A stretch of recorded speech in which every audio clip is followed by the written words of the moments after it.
With Total 3's market cap near its peak, it could have a domino effect on the altcoin market as a whole if it manages to break above the supply neckline that has held for years.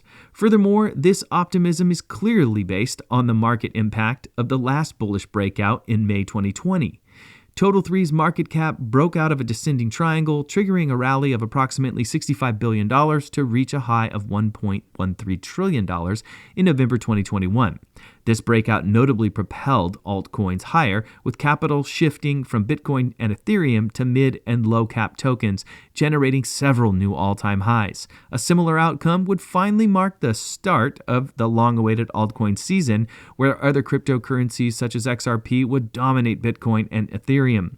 You know, we grew up with the Eurodollar market. The Eurodollar market was the wholesale funding markets of the dollar, but that stopped at like the big Japanese banks, you know, the European banks and stuff like that. And then you had to get access to it, and it was restricted down to others. It was hard to get hold of dollars outside of that, but that was the big dollar funding market. What stablecoins essentially is a fractionalized Eurodollar market down to individual level. So it means you can be in any country in the world and get access to dollars, which is an extraordinary thing. And so what you're doing is spreading the dollar and the issuance of bonds and the holding of bonds down to individuals all around the globe. Let's see whether there's actual demand for euros on a globalized basis. It feels like it's a dollar world. And even your chart of showing the amount of money piling into the US shows that crowding out is happening. And that's what we're seeing in the UK and the French bond markets, essentially, is there's not enough foreigners who want to finance other countries' debts. Altcoins could be on the verge of an explosive rally. Raoul Pal, founder of Global Macro Investor, shares an optimistic outlook on Total 3's market cap, driven by XRP. It's impossible not to look at this chart, Paul recently stated. The chart compiled by the market veteran indicates that Total 3's market cap looks very bullish, as an imminent breakout could send the altcoin market into a frenzy. For those unfamiliar, Total 3's market cap represents the valuation of the overall cryptocurrency market, excluding Bitcoin and Ethereum.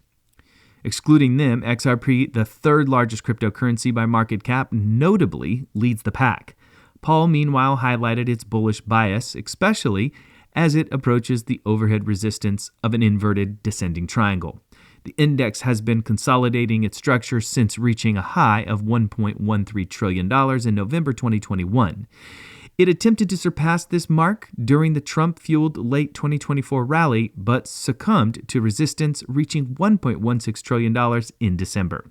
According to Raoul Pal, one of the biggest altcoin seasons is around the corner. Before we move forward, if you want to stay updated with the latest crypto events and news, you can subscribe to our channel and like this video. Now, let's get back to Raoul Pal's view on the altcoin market and the overall crypto market.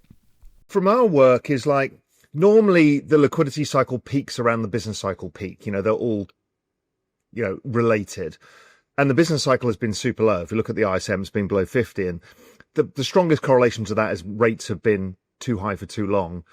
And that has kept the ISM lower than expected, which means it feels like it's elongated the liquidity cycle. Let's assume that most of the world's major central banks know the game is debasement of currency and they're all having to do it together to refinance debts.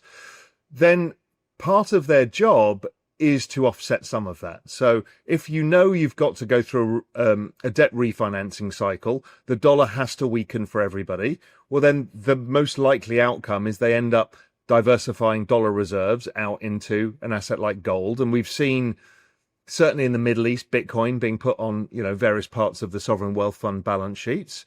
So it seems very consistent with them understanding. The great one to me, the greatest of all, I think, was the Swiss National Bank, because they kind of figured out what the game was. Yeah. Because they're at all the meetings, but they're too small to matter. I remember meeting them years ago and they were like, we can do anything we want because we're too small to matter. Meanwhile, Bitcoin's declining dominance reinforces the bullish outlook for altcoins. Since its peak of 66% in June, Bitcoin's market share has fallen by 11.8%, with Ethereum, the leading altcoin, leading the sector's rally. After recovering over the past 2 weeks, Bitcoin dominance resumed its downtrend this week, rekindling enthusiasm for the continued rise of altcoins against the pioneer cryptocurrency. These converging factors notably support Paul's So that's previous one assertion factor that I'm the looking market at. would experience The a other one rally is the similar fact to that the they've been shoving 2017 everything bull into the run. bills He cited the market and weakening not dollar as a refining, catalyst, in, let's and say, the the recent 5-year upward sector movement on the that's chart kept also this, fueled these expectations. cyclicality. When the rally begins, And the I don't know market if that analyst is particularly structure hopeful that is XRP will changing things skyrocket. because it He shared requires this outlook ongoing in liquidity August, as opposed insisting to that XRP would reach cyclical unprecedented liquidity. prices. Analysts often consider Bitcoin's declining dominance as a harbinger of an altcoin season where assets other than Bitcoin would outperform. Paul has previously compared the current environment to the 2017 cycle, noting that technical patterns and macroeconomic conditions, including a weakening US dollar, could lead to a similar outcome. While Paul hasn't singled out many specific coins, he has consistently expressed confidence in XRP's potential. In August, he stated that XRP could reach new highs once the overall market enters its next bullish phase. With Total 3 approaching critical resistance and Bitcoin's market share declining, conditions appear consistent with his predictions. For now, the Total 3 chart remains the key indicator to watch.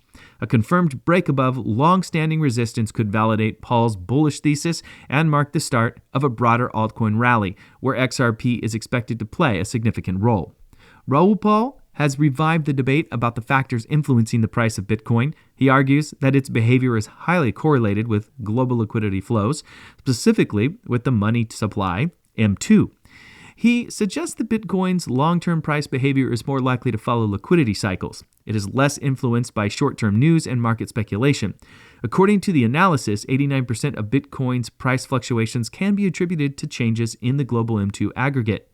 The chart shows a near-perfect correlation, with the Bitcoin price following M2 with a 12-week lag. Paul believes Bitcoin should be considered a macroeconomic asset. It primarily reacts to macroeconomic situations such as currency growth and depreciation.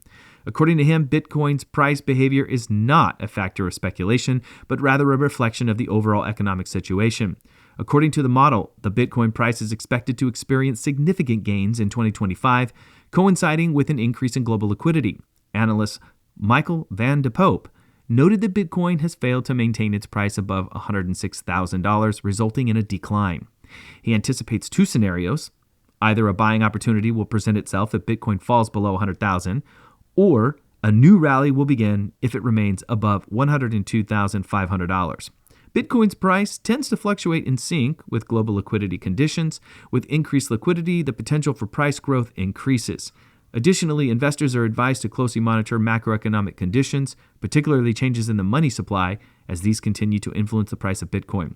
During a recent visit to the Middle East, Paul met with several sovereign wealth funds and came away with a clear impression. Regional governments are taking blockchain technology and AI seriously. According to him, countries like Saudi Arabia, the United Arab Emirates, and Qatar are not only investing in Bitcoin, but are also laying the groundwork to integrate blockchain technology into their national infrastructure.